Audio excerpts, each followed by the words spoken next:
البدايه 2017 مع بدايه فتره الكابتن محمود الخطيب. بس قبل ما اتكلم عن الصفقات عايز افكرك ان الكابتن محمود الخطيب عمل اعاده هيكله جوه النادي الاهلي لمناصب كتير، لان كان في اشاعات كتير وكلام كتير قوي بيطلع في الفضائيات وفي كل القنوات بيقول ان النادي الاهلي مخترق وان اعلامه مخترق. النادي الاهلي مخترق مخترق مخترق طيب مخترق مخترق. ارد عليك. النادي الاهلي مخترق مخترق في اجهزته العامله ومخترق في اعلامه. خلاص ما تخسرنيش. طبعا اللي بيقول انا بس هفكرك بحته صغيره قوي. كابتن محمود الخطيب من اول ما نجح في الانتخابات النادي الاهلي هو حب يجدع ويوجب مع كل اصحابه وقرايبه وحبايبه، بيوجب طبعا مع الناس اللي وقفت جنبه في الانتخابات. عين الكابتن عادل القيعي مدير للتعاقدات، وعمل حاجه جديده كده جوه النادي الاهلي اسمها لجنه كوره. ولجنه الكوره دي جوه النادي الاهلي بتتكون من الكابتن محمود الخطيب كرئيس للجنه، الكابتن عبد العزيز عبد الشافي، والكابتن علاء عبد الصادق. اللجنه دي جابت للاهلي شويه صفقات لوز. والصفقه معانا هي صفقه اللاعب المتميز، اللاعب الساحق الماحق، الصفقه التي هزت عرش مصر، اللاعب صلاح محسن. كابتن صلاح محسن الاهلي جابه من انبي ب 35 مليون. ليه؟ ابو تريكه؟ لا يا عم مش ابو تريكه، ايه الحمار ده جايبينه منين؟ في نفس الوقت تقريبا الاهلي جاب اللاعب الوسيم الجميل ابو عيون خضراء الكابتن محمد شريف من وادي دجله 10 مليون. وشوف حكمه ربنا بقى يا مؤمن، الاهلي جاب محمد شريف على الرغم ان ارقامه كانت سيئه جدا مع وادي دجله، لعب 66 ماتش جابش الا 7 اجوان. بس هنا بقى السؤال، لماذا تعاقد الاهلي مع محمد شريف؟ اقول لك بقى، بس ركز معايا في الحته دي. الاهلي جاب محمد شريف على الرغم ان ارقامه وحشه زي ما انا لسه قايل لك من شويه، ولكن جابه ليه؟ لان الزمالك كان عايزه. الاهلي سمع ان الزمالك عايزه، ودي سياسه على فكره موجوده في الاهلي من زمان. الاهلي اول ما بيحس ان الزمالك محتاج لعيب على طول بيروح يجيبه ويتعاقد معاه، بغض النظر بقى هو محتاجه او مش محتاجه. وهتبقى صفقه نفعت نفعتش ما نفعتش، لو نفعت يبقى خير وبركه، ما نفعتش يبقى قدر الله ما شاء فعل. وده يوريك ازاي سياسه التعاقدات بتبقى ماشيه جوه النادي الاهلي. الله اكبر عليك، ايه الحلاوه دي، ايه الحلاوه دي. ادخل بقى على 2018 ان محمود الخطيب جوه النادي الاهلي عمل ابديت لشويه مناصب جوه النادي الاهلي. عين حسام غالي وعين محمد فضل عشان يبقوا مسؤولين عن الصفقات والتعاقدات، وعمل بقى حاجه جديده كده، عمل منصب جديد جوه النادي الاهلي لسياده المستشار عدلي القيعي. خلي بالك المناصب دي مش موجوده غير في الدوري المصري فقط، حصري ما بتلاقيش في اي حته في العالم. المهم نرجع تاني لموضوعنا ونتكلم عن الصفقات. الاهلي جاب مدافع جديد اسمه كوليبالي، الاهلي كمان جاب لعيب شاب اسمه عمار حمدي 10 مليون، وجاب سياده اللواء احمد علاء من الداخليه ب 10 مليون، وكمان جاب مصطفى بيه البدري من نادي اسوان الشقيق. وطبعا زي ما انتم فاهمين كل الصفقات دي ذهبت مع الريح، وطبعا ما حدش سمع عنها حاجه في موسم كارثي بالنسبه للنادي الاهلي. طبعا في نهايه الموسم الكابتن محمود الخطيب مشى حسام غالي ومحمد فضل وخلاهم يقدموا استقالتهم بمنتهى الشياكه، خاصه ان هم عملوا مشاكل كتير جوه الاداره مع هيثم عرابي، وقالوا ان هو بياخد عمولات وبياخد سمسره من اللعيبه. طبعا كابتن محمود الخطيب لها فرصه وعملهم ان هم كبش الفداء ومشاهم. طبعا ريح دماغه وقال يجيب وجه جديد يمسك موضوع الصفقات، قال يريح دماغه ويجيب وجه جديد يمسك التعاقدات والصفقات اللي هو امير توفيق. بس قبل ما ندخل في فتره امير توفيق عايز افكرك بالناس اللي رحلت عن النادي الاهلي في الفتره دي. اول واحد كان الباشمهندس صبري الرحيل اللي كان بينشف رقنا على ما يعرف يرفع عرضيه توحد ربنا. وطبعا الكابتن ما ننساش حبيب قلبنا الكابتن مؤمن زكريا اللي راح السعوديه، والكابتن ميدو جابر اللي راح المقص، وكوليبالي اللي راح يامن مستقبله في العراق، واحمد ياسر ريان ومحمد نجيب اللي راحوا مهرجان الجونه، الغزال عمرو جمال اللي راح الصفاقسي. وكده يبقى النادي الاهلي تخلص من كل الاوزان التقيله اللي على كتافه في الفرقه وخلى الفرقه بقت فريش. والله الراجل ده بيتكلم كلام زي الفل.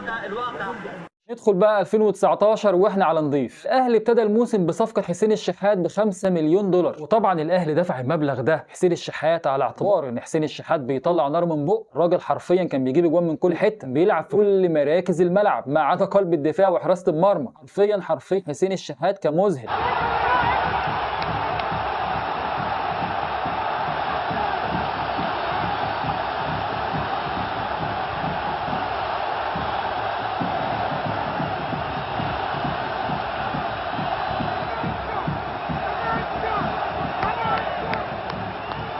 وبعد كده الاهلي جاب ابن النادي، جابوا اعاره الكابتن رمضان صبحي ب 800,000 جنيه استرليني، مع ان اصلا الاهلي هو اللي بايعه اللي في ساوثهامبتون في انجلترا. بس سيبك مش مهم كل ده، لان بعد كده الاهلي عمل الصفقه الناريه اللي هتغطي على كل الناس دي، صفقه من العيار التقيل. الاهلي تعاقد مع نجم بابجي الاول وملك الاستلامات الكابتن محمود وحيد ب 15 مليون جنيه. الاهلي كان جايب محمود وحيد عشان يعوض علي معلول، لكن للاسف ده ما حصلش. وبعد كده الاهلي جاب محمد محمود من وادي دجله ب 20 مليون جنيه. وبعد كده الاهلي جاب حمدي فتحي من انبي ب 30 مليون جنيه، ودي صفقه حلوه الحقيقه مش وحشه. وكمان جاب ياسر ابراهيم من سموحه بنفس المبلغ تقريبا 30 مليون جنيه، وبرده صفقه حلوه مش وحشه. وبعد كده الاهلي تعاقد من لعيب من انجولا اسمه جيرالدو، كان بيلعب في انجولا، وبكده يبقى الاهلي خلص صفقات الشتاء. انت اللي ايه؟ اللهم صل على حضرة النبي، انت جبت المعلومات دي منين؟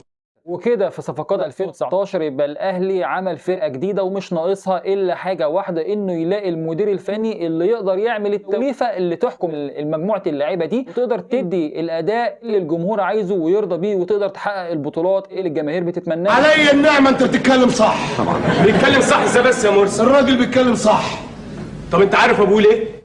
ومن هنا بقى حصلت المشكله ان محمود الخطيب جاب مدرب اسمه لازارتي، مدرب اوروجواني تقريبا، ولكن يكفي اقول لك ان المدرب ده هو اللي كان موجود في خساره الاهلي الاولى من صن داونز بالخمسه، خساره اللي زعلت اداره الاهلي وجماهير الاهلي. اللهم لا تحاسبنا بما فعل السفهاء منا يا رب العالمين.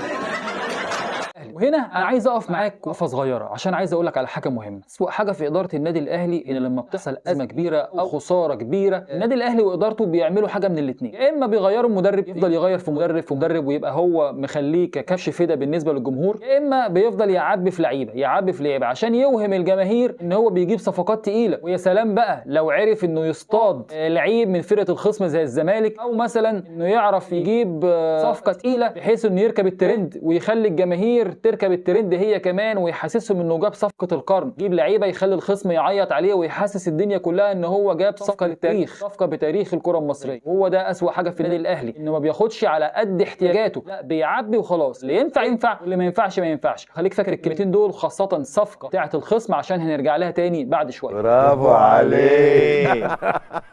نرجع تاني ونكمل موضوع الصفقات الصيفيه بالنسبه للنادي الاهلي في 2019. الاهلي تعاقد مع سياده اللواء محمد مجدي قفشه ب 25 مليون جنيه، وكمان تعاقد مع اليو ديانج ب1 مليون $، والاهم من ده كله انه جدد اعارته للكابتن رمضان صبحي ب1,600,000 جنيه استرليني. يبقى كده اللي الاهلي استفادوا ماديا من رمضان صبحي وخدوا باليمين، رجع خسروا ودفعوا بالشمال، بالاضافه طبعا للكابتن محمود متولي اللي الاهلي دفع فيه 15 مليون. ولكن سيبك من ده كله، الاهلي كانت مشكلته الرئيسيه في المدرب، عشان كده الحمد لله نجح انه يجيب في الفتره دي الكابتن فايلر اللي قدر يظبط التوليفه المناسبه لاداء الاهلي، وعرف يلاقي الشكل المناسب ويعرف يعمل شكل من اللعيبه بحيث يبقى الاداء والشكل كويس جوه الملعب ويقدر يرضي جماهير الاهلي وادارته. لو عايز تعرف ايه بقى اللي حصل بعد كده، استنى في الفيديو الجاي واعمل لي لايك وسبسكرايب عشان يوصلك كل جديد.